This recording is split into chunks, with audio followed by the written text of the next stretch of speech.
So here is my hyperbaric oxygen chamber. I have opened up the door. As you can see, it is a polycarbonate type material, plexiglass polycarbonate, something like that.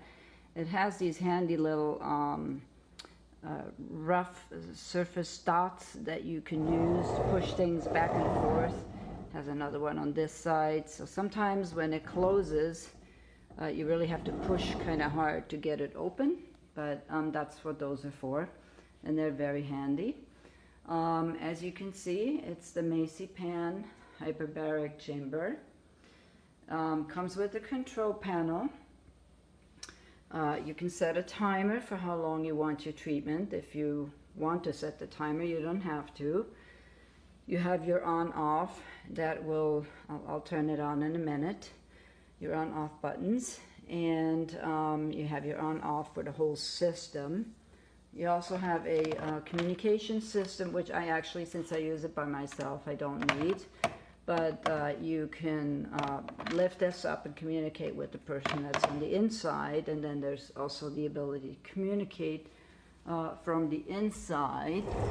And I'll show you where that is real quick. Right here we have the RL communication system, and you can communicate from there.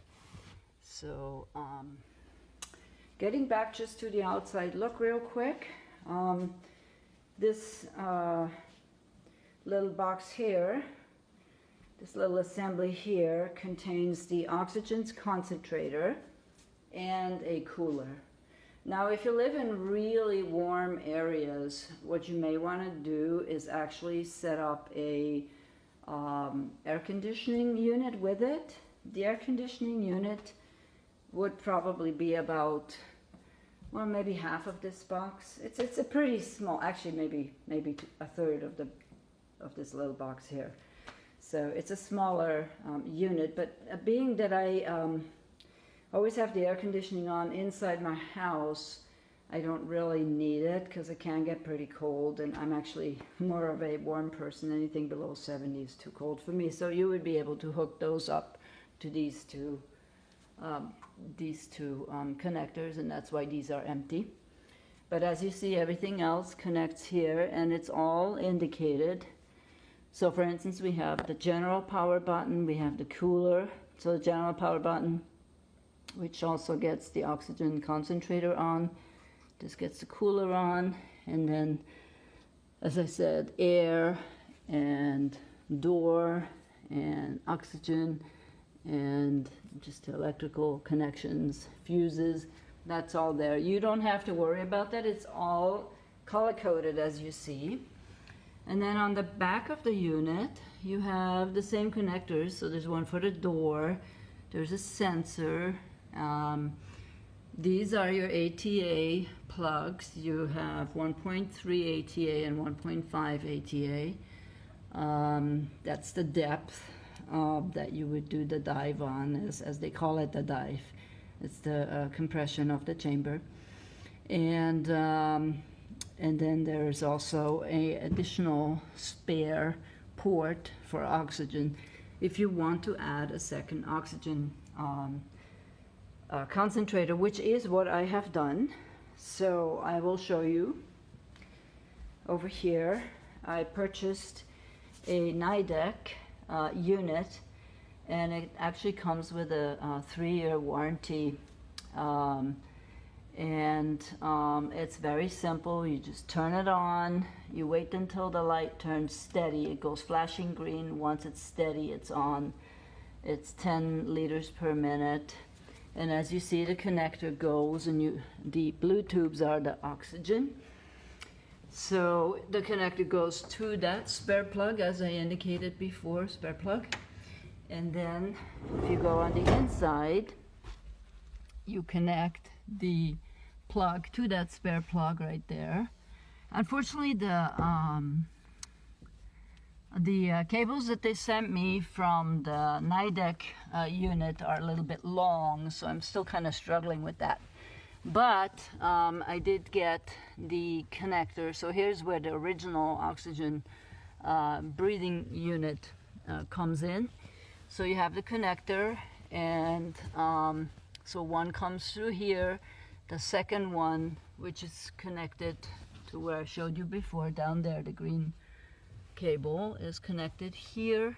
And then this plug goes to the breathing unit that you use to breathe in the oxygen. So I have actually several different units. This happens to be a headset type unit, and it's kind of like you have the microphone in front of you, and then the air comes out of the headset here. I'm a little bit too close right there. So that is actually a unit I use intermittently. The other thing that I have is a regular face mask. And this is basically a rebreather. In other words, you're breathing in approximately 92%, 93% oxygen. But you're also breathing it out. So you're constantly breathing in and breathing out. So you're actually not quite getting that high of oxygen concentration, because it's constantly being mixed with the air that's already in the unit. So the other way to go about it is to get what is called a non-rebreather. And so the air actually fills into the bag, and you get 92 or 93, however much your two concentrators will produce, into the mask, and then you are breathing out of the mask through these holes here. And so there's no mix. So whatever comes in is not pure oxygen, but whatever the highest oxygen concentration you can achieve with your two oxygen concentrators. And then you breathe it out here. So this is the one that you get the most oxygen with. But although generally you don't really have to worry about oxygen toxicity, if I use this, I will use it for probably about 25 minutes and then take it off for about 5 minutes, just to give my system a little bit of a break. But it's a very good unit to use. And then, as I said, after a while when using masks, sometimes you might get a little bit of a skin rash, or if it's really dry outside anyway, you may not always want to have a mask in your face. And so then that's when I go to my headset type unit. And that works really wonderful too. And I would guess that I'm still, because I have it right at my nasal passages, so it's pretty much going straight into my nose.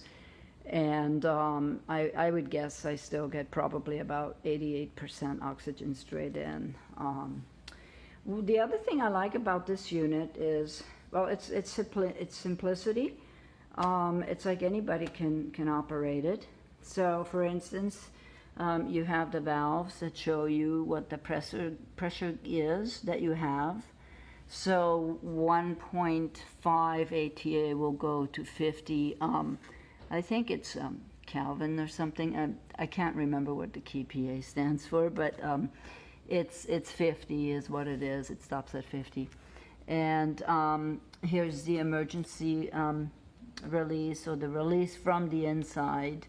So when you make sure that you're going to go in the chamber, always make sure that this is closed when you hit the decompression or the compression, so that the pressure actually can build up.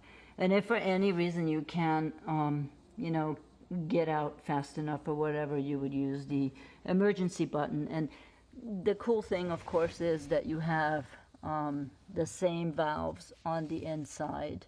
So I've never used this, obviously. I hope to never have to use it. But what I like about the manual valve is that you can actually control how fast the chamber then decompresses when you're done with your, with your dive. And there's also a gauge inside that shows you how much the pressure is. So on the inside, well, let's start from the outside. Sorry. So I'm just going to turn on the cooler and the power button and the O2. And then just, that's something aside. I got myself a little thing on the side that fit perfectly. So you see my setup is all along the wall. And then that's where my oxygen concentrator is, and that's pretty much where the wall ends. So the entire wall side here is, and I put a little bit of carpet so it's more comfortable when you come out of the unit. And anyway, I put this, so I have some extra masks that they send you. They send you this little kit, so I put that on top, and it's just all well organized in this little thing. I got that off of Amazon. So basically, once you start your power buttons going, you would press here, and then it would start lighting up in the blue numbers. Now, I know in the video the numbers are blinking like crazy, but in actuality the numbers are steady. And that's just because the camera, I think, perceives the pixelation too much. So this gives you the temperature, which is 23 degrees Celsius. This is a relative humidity, 57. And then we have 21% oxygen, and the kPa is at 0, so there's no diving going on, there's no compression going on. So here's a timer button. If you put the timer button on, you have to get past the off thing, or else it'll wipe this back out. But you can set it for wherever, however long you want to go, and then that's what the system will do. And if you're operating it from the outside, you would use these buttons. But since I always go inside, I'll show you how you do it when you're by yourself. And the other thing I want to point out is what I really love is these handles that MACY-PAN has installed. So I'm going to step back so you can see these are actual handles. Okay, and the same over here. So as you go in, depending on, you know, how tall you are or how easy of a time you have to go into a chamber, you may need like a footstool. I'm pretty tall, I'm 6 foot tall, so I don't need a footstool. And I just kind of step in. I hold with my hand right here, and then I can lower my body in. Now, I have put a pillow that kind of raises my, my knees a little bit. So I'm going to slide in, and then you can see how my positioning is for the legs. And down there, what this is a cooler, a little internal fan, I should say. And the controls for it are over here on the control panel. And I'll try to show you real briefly how this works with the compression. So you make sure that you bring the door all the way to the end point, so it can't go any further. And at that point, you are pretty much ready to go with your dive. So you would hit work, and then that brings down the door. There went the door. And now it's starting to do the compression. So you always want to double check on your valve over here whether it's closed. So we know here it's all the way on closed, so the chamber can go ahead and do the compression. And the other thing you want to do is turn on the oxygen. The oxygen flow from the MACY-PAN unit will go on, and then the oxygen flow from the other unit, since I have connected them now, as I showed you before on this connection. will also come on, so there will be quite a lot of air coming out. You could probably hear the hissing of the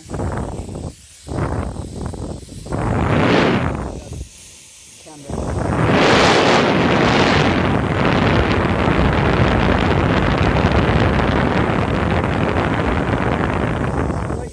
You just kind of relax, and you can look at the gauge and see how the pressure increases, and you can continue to swallow. Normally you'd have the oxygen on you, but I don't want to do that because I want to be able to talk. So you would have the oxygen on, and you just kind of watch the pressure going up, or you don't bother looking at it if you don't want to.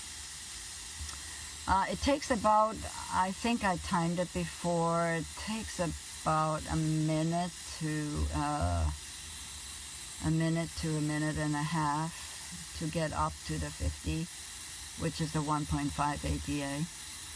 And what you do is you just keep swallowing or yawning to equalize the pressure in your ear. So as you can see, I'm continuing to talk through this, so this is really not anything difficult. If you have a hard time, maybe chewing gum might be helpful because that gets you a little bit more involved. But yeah, it's really not that bad. And if you're a little bit warm, you can certainly get the fan going.